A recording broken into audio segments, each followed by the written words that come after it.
With all this talk of eSIM this and eSIM that, the iPhone no longer has a physical SIM card in the Americas. The Samsung S line has the ability to use eSIM cards in its devices now. There's one device that people have seemed to look over when it comes to what devices can use eSIM, and dual eSIM at that. And that is the Surface Duo 2. Now everybody scream enough respect to the X. Enough respect given.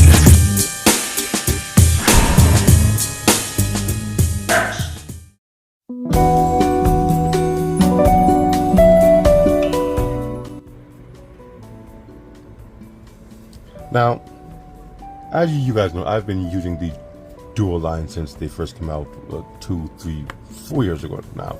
At least it seems that long. And it has been my primary secondary device. That's what I like to call it. But there have been times where in using the device, I kind of wish it could be the main device for all of my communications. But I do, bring 2 to 3 phones with me a day. And each phone has its use. But I prefer using my Duo. And the Duo, the number that is in the Duo, I should say, is not one that I give out very often. And to switch everything over was just a pain, or would be a pain. So the only way I saw to rectify all of this was to use a feature that most don't talk about with the Duo at all, and that is activate its eSIM. The thinking was, if I could activate the eSIM, so the Duo's number is stored locally on the device, and then put in my main SIM with my main number from the S22 Ultra, the Duo becomes my main communication device. But not only that, having both numbers on the one device will allow me to sync my Pixel Watch to the device once again, and have all my text and communications streamed to the watch, no matter which device or no matter which number it's coming from. So the process was as such.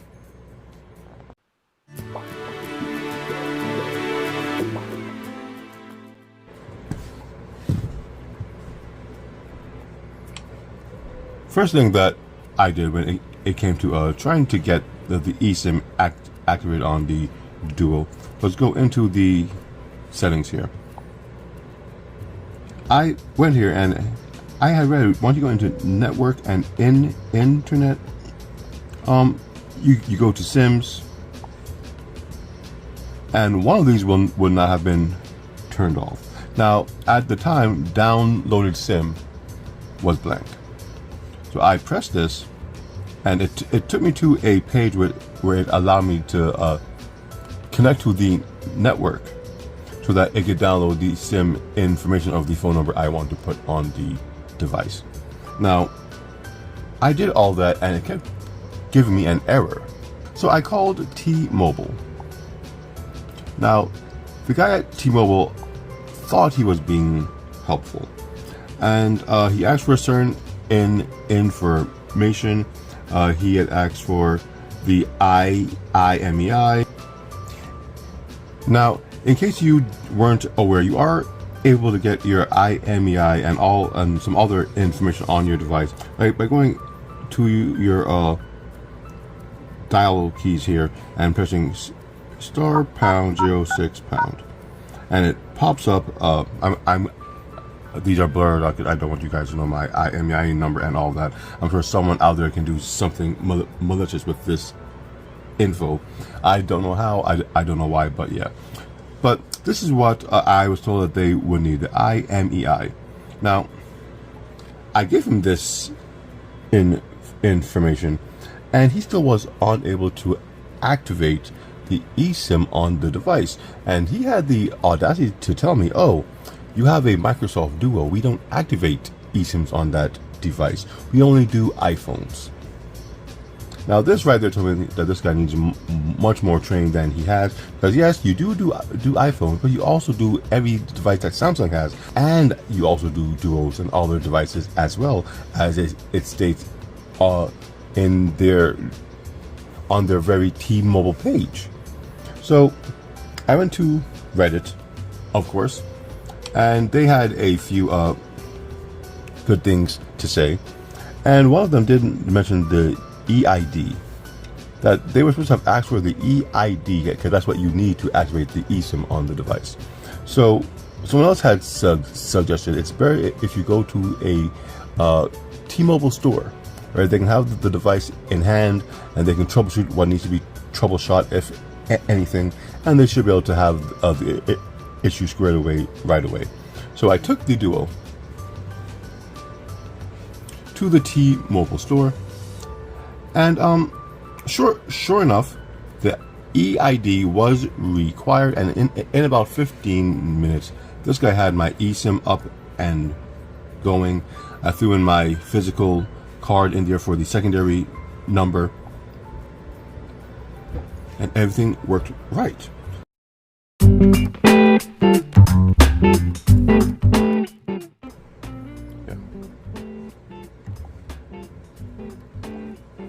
Yeah, so I do have the, as you can see, my regular SIM and my downloaded SIM.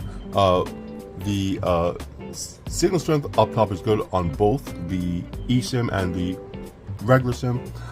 One thing did occur though, when it came to sending messages, and I wasn't aware of this until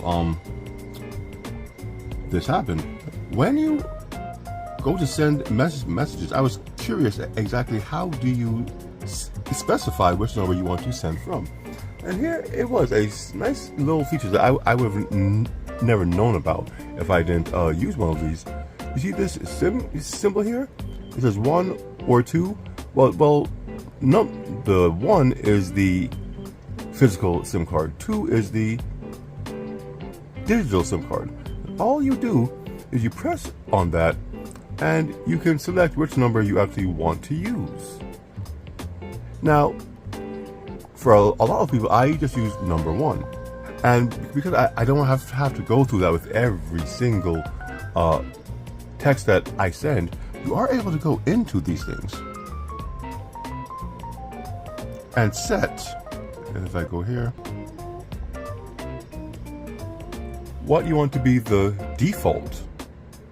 So it could be what number is your default call number, your default text number, even your default data.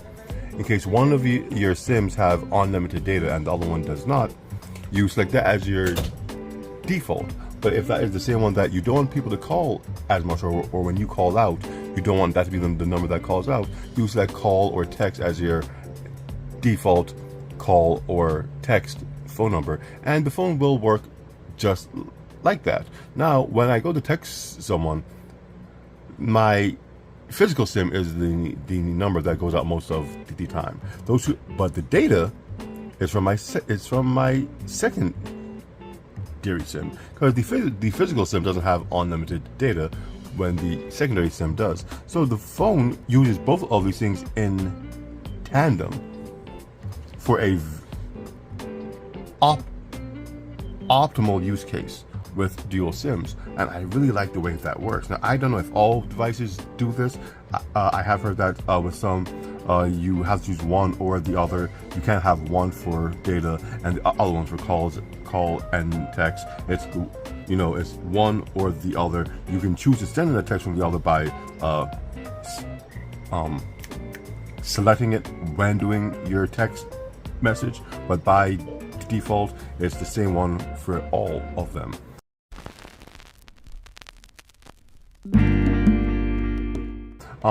But one thing that did come up was, if you guys know about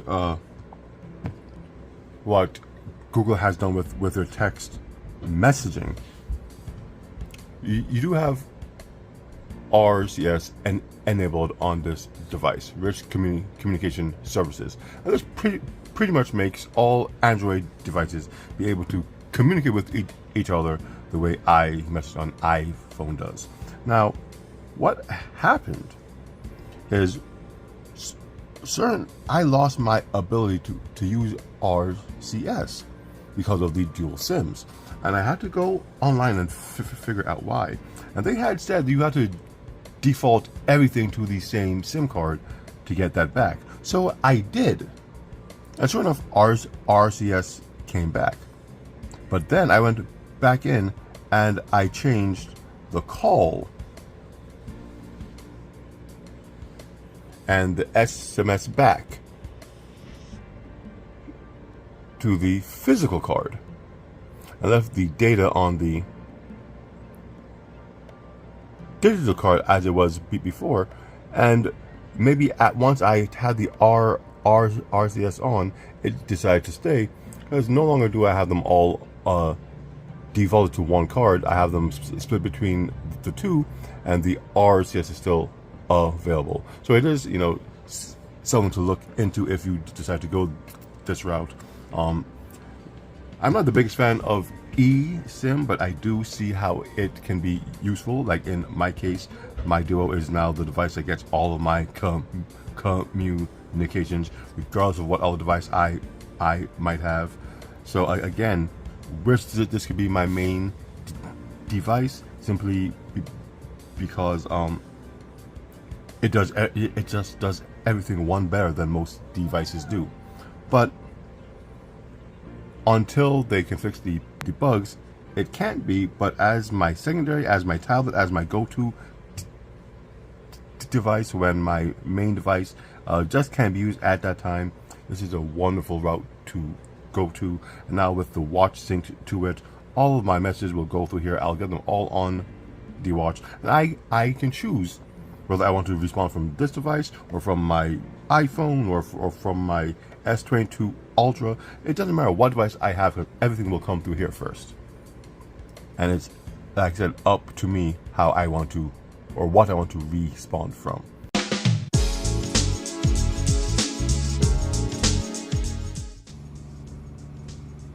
One of the issues is it keeps doing this. I don't know why. One of the SIMs will simply stop working, as indicated by the exclamation on the service bar. Now, to rectify this, you can go into the network settings of the device, you press on your SIM, and it will tell you, well, wrong one. You see here, it will say unavailable. So you go in here, you go to your cards, you turn it off. Do you want to turn it off? Yes, I do. Do I want to update preferred SIM? No. Simply because I'm going to turn it right back on. But once I turn it right back on, it says turn on yes.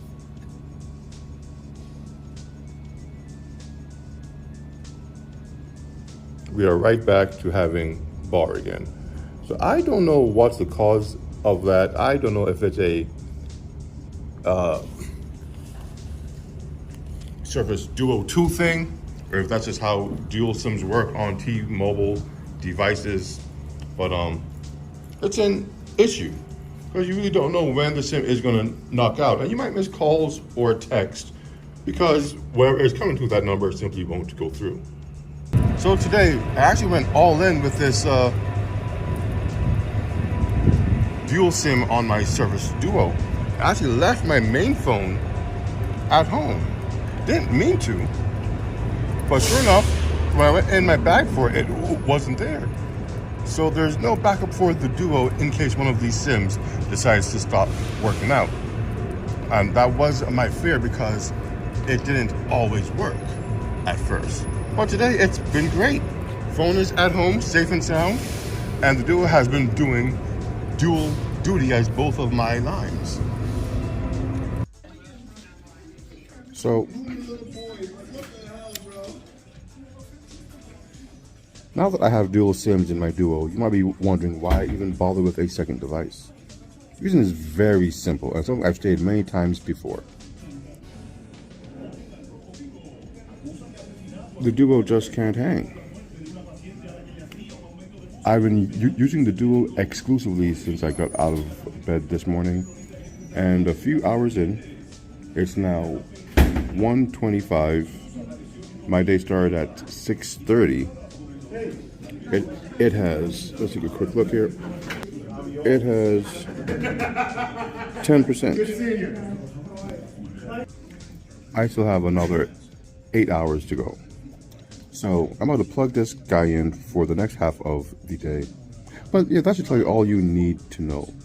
And much as I love this device, it just can't hang with my daily activity. So you use it when you need it, but you need a primary device to take the heavy load.